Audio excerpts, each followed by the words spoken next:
Assalamualaikum warahmatullahi wabarakatuh.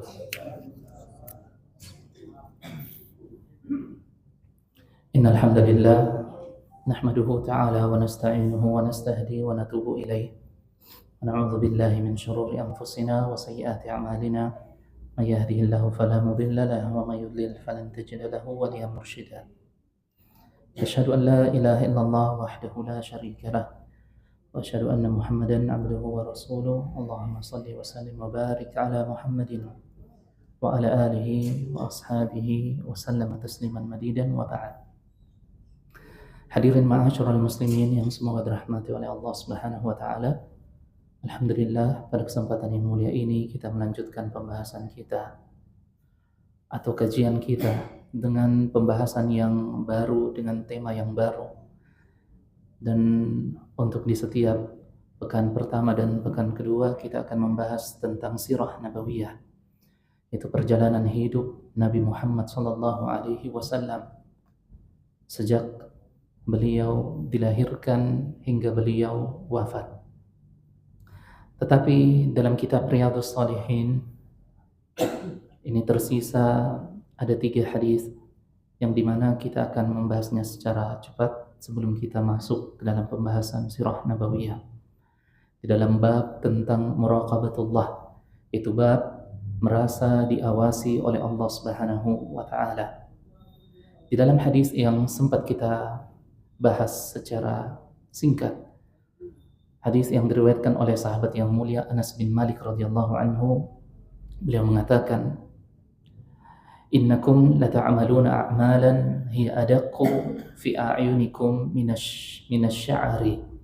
Sungguh kalian melakukan sebuah perbuatan dan kalian menganggap perbuatan itu lebih ringan perhitungannya di sisi Allah dibandingkan dengan sehelai rambut.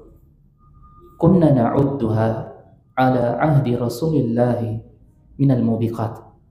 Padahal dahulu kami melihat pekerjaan atau amalan tersebut, perbuatan tersebut yang engkau lakukan tersebut termasuk di dalam al-mubiqat, yaitu penghancur atau yang membinasakan. Hadis ini mengajarkan kepada kita untuk adam istighfaf az-dzunub, untuk tidak memandang ringan atau memandang remeh dosa-dosa kecil. Dalam sebuah perkataan yang diucapkan oleh Abdullah Al-Mubarak rahimahullah, salah seorang ulama yang terkenal di zaman dulu, beliau mengatakan, ra'aitu dzunuba tumitul quluba. Aku melihat dosa-dosa kecil itu, ya meskipun ia kecil tetapi dilakukan secara terus-menerus, maka dilakukannya dosa itu secara terus-menerus, tumitul quluba, akan mematikan kepekaan hati, akan mematikan hati yang tadinya ia melihat sebuah kemaksiatan kecil itu besar, tetapi karena dosa demi dosa yang ia lakukan dan ia meremehkan dosa tersebut, hingga akhirnya dosa itu membuat hatinya menjadi hati yang sakit, bahkan menjadi hati yang mati.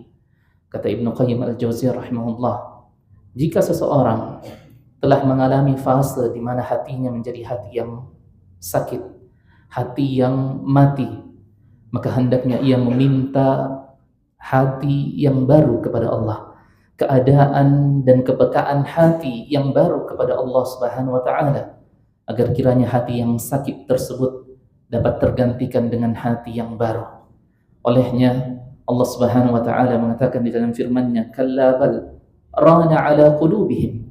Sungguh terdapat rana ala qulubihim, terdapat ran, yaitu kegelapan yang sangat nyata, kegelapan yang sangat pekat di dalam hati-hati mereka. Dan Rasulullah SAW memperumpamakan, idza aznaba abdun zamban nukita fi qalbihi nuktatus sauda. Jika seorang hamba terjatuh dalam perbuatan dosa, maka akan dituliskan dan akan terbekas di dalam hatinya satu titik hitam, satu noktah titik hitam. Kemudian ia melakukan dosa berikutnya, maka akan bertambah titik-titik hitam di dalam hatinya. sampai akhirnya hatinya berubah menjadi hati yang gelap gulita, la ya'rifu ma'rufan wa la yunkiru munkaran. Hatinya, kepekaannya ketika ia melihat kemaksiatan dan kebaikan akan bertolak belakang dengan apa yang ia lihat. Kebaikan akan ia lihat menjadi sebuah beban. Adapun kemungkaran dan kemaksiatan akan ia pandang dan akan ia lihat sebagai sebuah kesenangan. Maka hadis ini mengajarkan kepada kita untuk tidak bermudah-mudahan di dalam terjatuh pada perbuatan kemungkaran. Kemudian hadis selanjutnya, hadis yang diriwayatkan oleh sahabat yang mulia Shaddad bin Aus radhiyallahu anhu. Beliau meriwayatkan hadis dari Nabi sallallahu alaihi wasallam di mana Nabi berkata, "Al-kayyis man dana nafsahu wa 'amila lima ba'dal maut." Seorang yang kayyis, seorang yang cerdas, seorang yang menggunakan akal pikirannya dengan sebaik-baiknya. Man dana nafsahu adalah seorang yang senantiasa memperhitungkan dirinya, senantiasa melakukan muhasabah diri, senantiasa melihat ke dalam jiwanya, ke dalam keimanannya yang telah usang, yang telah tua, yang telah mulai rusak keimanan tersebut. Wa 'amila lima ba'dal maut. Lalu kemudian ia beramal untuk mempersiapkan apa yang datang setelah kematian, untuk mempersiapkan perhitungan Allah dan apa yang akan ia pertanggungjawabkan di hadapan Allah Subhanahu wa taala ketika kematian telah merenggut kehidupannya dari atas dunia ini. Seorang yang cerdas, kata Rasulullah, adalah sehari-harinya dan tidaklah dia melewati sebuah hari di mana ia memejamkan matanya lalu kemudian ia membuka matanya di waktu pagi hari, kecuali ia senantiasa menghisab dirinya, senantiasa memperhitungkan amalan-amalannya. Lalu kemudian ia bekerja, ia berusaha untuk mempersiapkan apa yang datang setelah kematian. Wal ajiz, dan seorang yang lemah, seorang yang tidak memiliki tujuan yang jelas, seorang yang hanya bersenang-senang di atas dunia ini. Kata Rasulullah, man ittaba'a nafsahu hawaha, seorang yang senantiasa memperikutkan dan senantiasa menundukkan jiwanya berada di bawah kendali hawa nafsunya. Di setiap hawa nafsu dan panggilan-panggilan syaitan masuk ke dalam hatinya, membisikkan ia untuk melakukan perbuatan dosa, maka ia menjadi budak dari syaitan tersebut. Ia menjadi budak, pesuruh, pembantu dari hawa nafsunya sendiri. Wa tamanna 'ala Allahi al-amani, dan sangat disayangkan tamanna 'ala Allah. Ya, dia tidak beramal, ya, dia hanya mengikuti hawa nafsunya, tetapi di saat yang sama ia senantiasa dan tidak pernah terputus ya berangan-angan bahwasanya Allah Subhanahu wa taala akan memberikan yang terbaik baginya. Hadis ini diriwayatkan oleh Imam At-Tirmidzi. Hadis ini, ma'asyiral muslimin, mengajarkan kepada kita tentang pentingnya muhasabah diri. Bahwasanya muhasabah diri bukan hanya sebuah momentum yang dilakukan pada 1-2 hari saja, pada penghujung akhir tahun saja, pada malam-malam tertentu saja yang diadakan untuk kita muhasabah diri, tidak. Tetapi muhasabah diri adalah muhasabah yang dilakukan di setiap waktunya. Muhasabah yang senantiasa mengingatkan kepada kita bahwa kematian tidak akan mengabarkan kepada kita kapankah ia datang.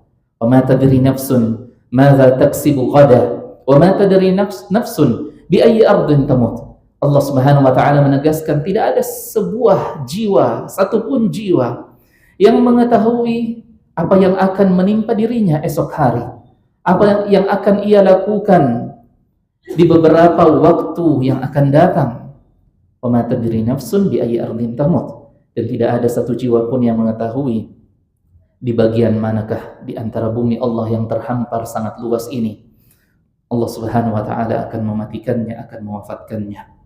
Maka seorang yang cerdas adalah seseorang yang senantiasa memperhitungkan dirinya, Apakah amalan-amalan kebaikannya telah setara dan telah seimbang dengan amalan-amalan keburukannya, ataukah justru amalan keburukannya jauh lebih banyak dibandingkan dengan amalan-amalan kebaikannya.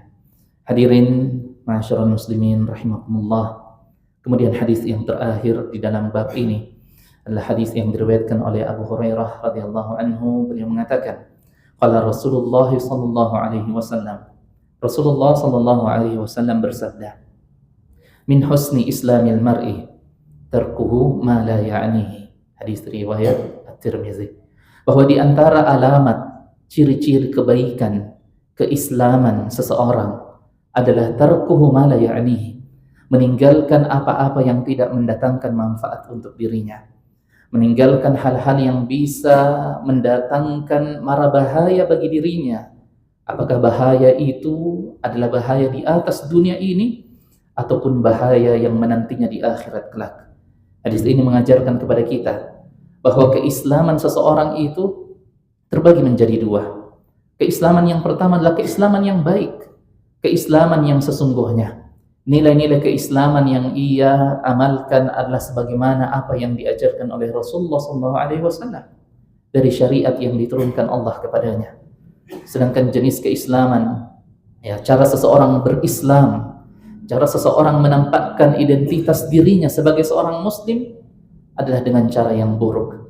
Kata Rasulullah, di antara ciri kebaikan keislaman seseorang, tarkuhu ma la ya'nih, ia meninggalkan apa-apa yang bisa mendatangkan mara bahaya untuk dirinya, sesuatu yang tidak mendatangkan manfaat untuk dirinya.